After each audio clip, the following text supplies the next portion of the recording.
کہ 13 تاریخ سے پہلے اس جو کمیٹی ہے اس کے ساتھ بات چیت کر کے معاملات کو آگے بڑھایا جا سکتا ہے. ادروائز پھر وہ ایک کال دے دیں گے جو کہ سول ڈس اوبیڈینس یعنی سول نافرمانی کی تحریک کی کال ہو سکتی ہے. اب حکومت کے پاس ٹائم تو ہے، لیکن آپ کو پتا ہے کہ یہ حکومت بات چیت میں کتنی سنجیدہ ہے اور کتنا کہ عمران خان صاحب کو یہ ریلیف دینا چاہتے ہیں. تو بظاہر اس میں کوئی امید نظر نہیں آتی، لیکن کیا یہ سول نافرمانی کی جو تحریک ہے اس پہ اوورسیز اس طرح سے ریاکٹ کریں گے کہ ریمیٹنسز بھیجنا بند کر دیں؟ اچھا دیکھیے، پہلے تو شاید تھوڑا اس پہ شک شبے کا اظہار کیا جا سکتا تھا، لیکن آپ کو میں ایک بات بتاؤں کہ پچھلے 3-4 دنوں میں خاص طور پر جو اوورسیز کے ساتھ انہوں نے کیا ہے، جو مختلف اوورسیز پاکستانیوں کے یہاں پہ رشتہ دار وغیرہ تھے اور جو یہ لوگ زیادہ ایکٹیو تھے ٹویٹر وغیرہ پہ، سوشل میڈیا پر، تو انہوں نے جس طریقے سے اغوا کیے ہیں لوگوں کے، گھر سے اٹھائے گئے ہیں بہن بھائی یا پھر والدین، یا کچھ انہیں تنگ کیا گیا ہے، پریشان کیا گیا ہے، تو اس کے بعد جو ایک نفرت کا لاوا ابل رہا ہے نا، اس کے بعد تو مجھے شک ہے کہ یہ جو ہے نا، انہوں نے ریمیٹنسز کی اپیل کرنی ہے اگر خان صاحب نے، تو وہ لازمی اس کے اوپر عمل کر دیں گے. یعنی آپ نے ان کی جو جذبات ہیں اور بھڑکا دیے ہیں، اب وہ اور انہیں اس بات پہ آئے گا کہ یار یہ دیکھو انہوں نے ہمارے ساتھ کیا کیا. تو یہ والی صورتحال ہے. تو یہ اب مجھے نہیں معلوم ہے کہ کس طرف سچویشن جائے گی، لیکن آپ اندازہ لگا لیجئے کہ کوئی معاملہ فہمی نام کی کوئی چیز ہی نہیں ہے کہ کسی نے کوئی بات چیت کے ذریعے یا کوئی تھوڑی سی ہیلنگ ٹچ کے ذریعے کوئی معاملات کو سنبھالنا ہو، کوشش کر رہے کم از کم سنبھالنے کی، تو وہ چیز ہمیں نظر نہیں آتی ہے. اور ایسی ہی ایک صورتحال ہمیں آزاد کشمیر میں بھی دکھائی دے رہی ہے. آزاد کشمیر میں ایک لوگوں کی نمائندہ حکومت تھی، اس کو ختم کر کے اور جگاڑی سی حکومت کر کے، جس طرح دھونس داندلی سے انہوں نے پہلے بھی ادھر ادھر کر کے لوگ بنوائی حکومت، اس کے بعد سے آزاد کشمیر میں بھی چین نہیں ہے. وہاں پہ بھی ہر روز کوئی نہ کوئی معاملات ہیں، لوگ احتجاج کر رہے ہیں، سڑکوں پر ہیں. اور آج کی بھی جو صورتحال ہے وہ یہی رہی ہے کہ پہیا جام ہڑتال ہوئی ہے، شٹر ڈاؤن سٹرائک ہوئی ہے، اور لوگ بڑی تعداد میں، بہت بڑی تعداد میں، یعنی آزاد کشمیر نے تو خیر جب بھی احتجاج کیا آپ نے دیکھا ہے پچھلے دنوں میں بھی، جب انہوں نے بجلی کے جو مہنگی بجلی ہے اس کے خلاف احتجاج کیا یا سستے آٹے کے لیے احتجاج کیا، تو کتنی بڑی تعداد میں لوگ نکلتے رہے. تو آج بھی ایسی ہی صورتحال تھی، بہت میسو نمبر تھا لوگوں کا جو سڑکوں پر نکلے. اور آپ اندازہ نہیں لگا سکتے کہ ان لوگوں کی کمٹمنٹ بھی اور آرگنائزیشن بھی، کہ چھوٹے چھوٹے دیہات تک بھی اس بوائیکاٹ حصہ بن جاتے ہیں، اس احتجاج کا حصہ بن جاتے ہیں، اس اگر سٹرائک ہے کوئی تو اس کا ہڑتال کا حصہ بن جاتے ہیں. وہاں تک میسج جاتا ہے، اور یہ کونوں میں آپ کو نظر آتا ہے کہ ایک یونٹی نظر آتی ہے ان کے احتجاج میں. اور یہی چیز ان کی کامیابی کا شاید راز بھی ہے. پہلے بھی انہوں نے آپ نے دیکھا آٹا سستا کرنے پہ بھی اپنا فیصلہ من پسند لیا، بجلی بھی سستی انہیں پرووائڈ کرنی پڑی.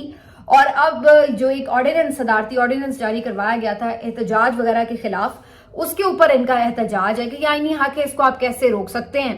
اگرچہ وہ سسپینڈ بھی کیا گیا، لیکن ان کا ڈیمانڈ اس وقت یہ ہے کہ اس کو ٹوٹلی ختم کیا جائے. تو اس کے خلاف اب اتنی پاورفل قسم کی یہ سٹرائک ہے جو 2-3 دنوں سے نظر آ رہی ہے، اور جو احتجاج بھی ہو رہا ہے.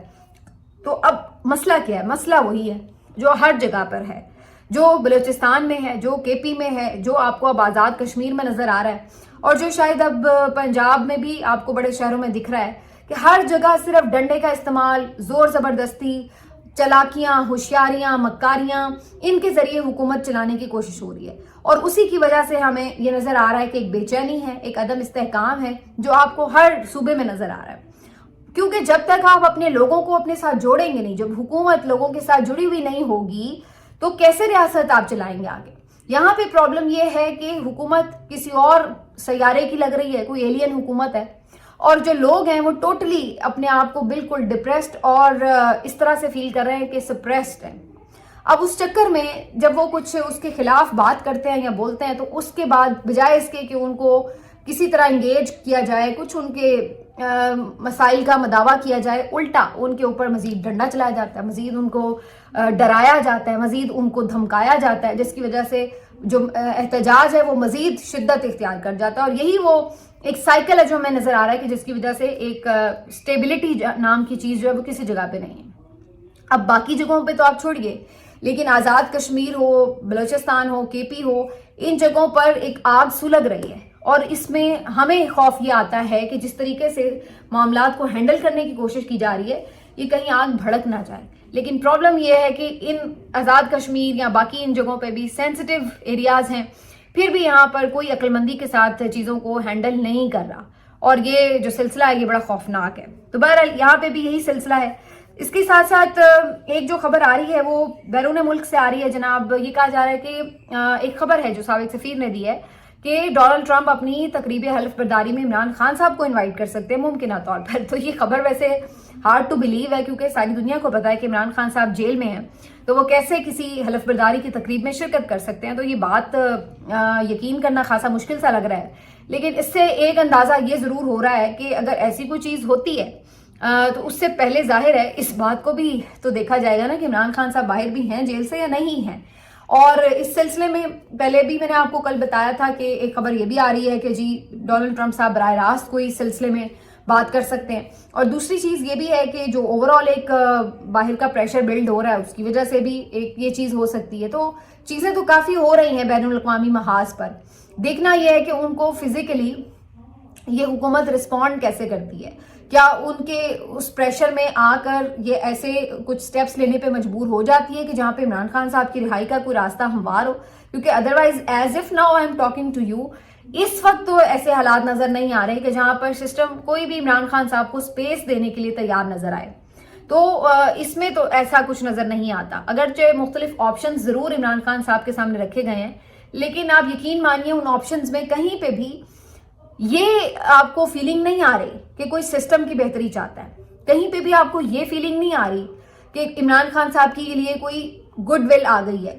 ایسی کوئی ہمیں نظر نہیں آ رہی. پی ٹی آئی کو کوئی سپیس دیتے ہوئے لوگوں کے لیے کوئی فائدہ ہو جائے گا اس چیز کی کوئی آپ کو پیچھے انٹینشن نہیں دکھ رہی. بلکہ جو چیز کی بھی جا رہی ہے آفر وہ کیا ہے کہ جی چپ کر جاؤ, بات نہ کرو, سسٹم کو چلنے دو. یعنی اس سسٹم کو بچانے کے لیے ایسے لگ رہا ہے کہ جیسے وقت ایک حاصل کرنے کی کوشش ہے, ٹائم گیننگ, یعنی ٹائم حاصل کرنے کی کوشش ہے. تو اس طرح کے ٹیکٹکس نظر آتے ہیں. اس کے پیچھے کوئی یہ گڈ ول نظر نہیں آتی کہ چلو یار ایک چیز خراب ہوئی پڑی ہے, اب نہیں آگے سسٹم چل رہا تو ایک ہم بہتری کی طرف جائیں. وہ چیز نظر نہیں آ رہی بلکہ یہ نظر آ رہا ہے کہ صرف اپنے لیے چلاکی ہوشیاری سے کوئی بات چیت کر کے کچھ اپنے لیے وقت جو ہے وہ حاصل کر لیا جائے. تو اس طرح کا ہی مجھے تو ایک سیٹ اپ نظر آتا ہے.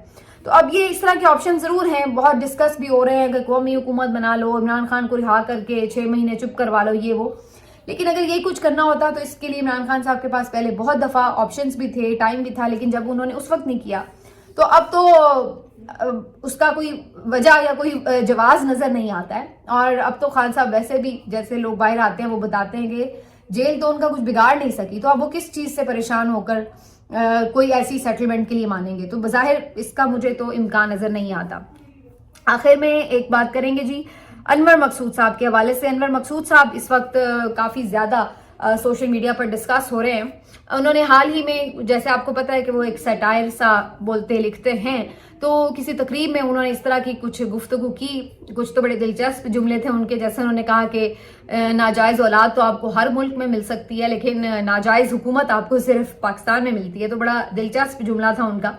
اسی طریقے سے انہوں نے اور بھی باتیں کی ہیں کہ میں تقریب میں آیا ہوں تو مجھے کہا گیا کہ جی آپ اسلام آباد پہ بات نہ کریں, لاہور پہ بات نہ کریں, تو کراچی پہ بات کر لیں. لیکن مجھے کچھ لوگ چھتوں پر بیٹھے نظر آ رہے ہیں, تو اس میں بھی وہ معنی خیز گفتگو کر گئے. پھر انہوں نے ایک اور بات کی کہ جی مجھے پتا چلا کہ آرمی چیف جو ہیں وہ حافظ قرآن ہیں. تو میں نے کہا کہ جی اچھی بات ہے کہ حفظ کیا ہوا ہے قرآن, لیکن ترجمہ بھی پڑھنا چاہیے. تو اس میں بھی وہ بٹوین دا لائنز کافی کچھ کہہ گئے. اور آخر میں جس چیز کے اوپر زیادہ ان کے اوپر تنقید شروع ہوئی وہ نیوی سے جڑے ہوئے ان کے کچھ جملے تھے, جس میں انہوں نے کہا کہ سب سے زیادہ جو غیرت مند فورس ہے وہ نیوی کی ہے کیونکہ یہ ڈوب کے مر جاتے ہیں. جس سے محاورتاً کہا جاتا ہے کہ جی ڈوب کے مر جاؤ, تو وہ انہوں نے محاورتاً اس طرف اشارہ کیا بیسیکلی. لیکن اس ایک جملے کو لے کر کے کافی زیادہ ان کے اوپر ایک کرٹیسزم شروع ہو گیا حکومتی حلقوں کی طرف سے اور ظاہر ہے ان حلقوں کی طرف سے, اور کہا گیا کہ جی آپ نے شہداء کی توہین کی ہے, نیوی کے شہداء کے لیے آپ کس طرح کے الفاظ ہیں. تو ان کے اوپر کافی زیادہ کرٹیسزم شروع ہو گیا, جبکہ میرا اندازہ یہ کہ ان کا مقصد اس میں کوئی شہداء کی توہین نہیں تھا, بلکہ انہوں نے جو ایک محاورہ یوز ہوتا ہے کہ ڈوب کے مر جاؤ, اس کے تناظر میں اس کو سیٹائر کے ساتھ جوڑا تھا. لیکن بہرحال چونکہ انور مقصود صاحب پچھلے کئی عرصے میں کچھ ایسی گفتگو کر چکے ہیں جو کہ صحیح جا کے کہتے ہیں نا نشانے پہ تیر لگتا ہے, اور وہ کافی تکلیف بھی پہنچاتے ہیں ہنستے ہنستے. تو وہ چیز ان کی نشانے پہ تو تھی پہلے سے، اور اب ایک جملے کو لے کر کے اس کے اوپر کافی زیادہ کنٹروورسی بھی شروع ہو چکی ہے. تو یہ اب ایک ظاہر ہے ان کے اوپر تنقید بھی ہو رہی ہے، اور دوسری طرف یہ بلی جو لوگ ہیں جو زیادہ اس طرح اس وقت اپنے جذبات میں بھڑکے ہوئے ہیں وہ اس چیز کو بہت انجوائے بھی کر رہے ہیں. لیکن میرا خیال ہے کہ جو ان کا ایک پورا کریئر ہے اگر اس کو دیکھا جائے تو انور مقصود صاحب ایک لیجنڈ ہیں، بڑی زبردست تحریریں لکھتے ہیں، اور وہ کوئی خدا نخواستہ ملک دشمن تو ہے نہیں، اور نہ ہی میرا نہیں خیال ہے کہ ان کا مقصد یہ ہو سکتا ہے، کوئی انٹینشن ایسی ہو سکتی ہے. بہرحال یہ جو چیز ہے اس کی وجہ سے وہ کافی زیادہ ان کی ویڈیوز بھی وائرل ہوئی ہیں، اور اس کے ساتھ ساتھ ان کے اوپر کافی گفتگو بھی ہو رہی ہے. بہرحال آج جو چیزیں ہوئی ہیں اس کے نتیجے میں ہمیں یہ نظر آ رہا ہے کہ آنے والا جو ہفتہ ہے وہ کافی دلچسپ ہونے والا ہے، جس میں جو اہم کیسز کی سماعت ہے اس سے کچھ نہ کچھ چیزیں جو ہیں وہ واضح ہو جائیں گی کہ یہ سسٹم جا کس طرف رہا ہے. ملتے ہیں آپ سے اگلے ویلاگ میں، اپنا خیال رکھیے، اللہ حافظ.